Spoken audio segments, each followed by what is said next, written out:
নওশাদের সাথে আমাদের বিরোধী দলনেতার খুব ভালো সম্পর্ক। কি লেনা দেনা আছে আমি জানি না, কিন্তু শুভেন্দু অধিকারীর সাথে সম্পর্ক রাখলে ও সব দিক দিয়ে স্ফীত হয়, চেহারাতেও অন্যদিকেও।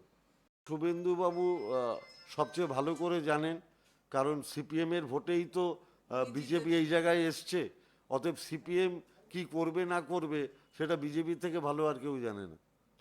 সুকান্তবাবুকে আমি অনুরোধ করব, আমি শুনেছি ওনারও হাফ প্যান্ট পরা মন্ত্রী, তো উনিও ফুল মন্ত্রী হতে চান, ওনার মনের একটা ইচ্ছে আছে। প্রধানমন্ত্রী হতে চান, খালি ফুল মন্ত্রী না, একেবারে হাফ প্রধানমন্ত্রী। প্যান্ট থেকে উনি ফুল প্যান্ট পরতে চান।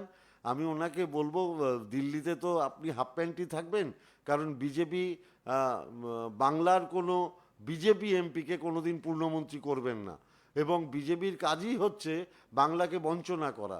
যার জন্য নরেন্দ্র মোদী যখন 2022 সালে বলেছিলেন সবার মাথার উপরে ছাদ হবে, আমরা দেখেছি সেই বাড়ির টাকাটা আটকে রেখেছে বাংলার গরিব মানুষের বিজেপি।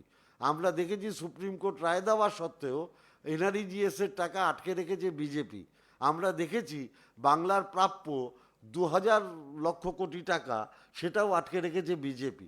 নির্বাচন কমিশন বলছেন আমি বিএলওদের মাইনে কি 6,000 থেকে 12,000 করে দিলাম, এমন ভাব দেখাচ্ছেন। আমরা বলছি ওটা 12,000 না 50,000 করে দেবো, শুধু আমাদের প্রাপ্য 2,00,000 কোটি টাকাটা রাজ্য সরকারকে দিয়ে দিন।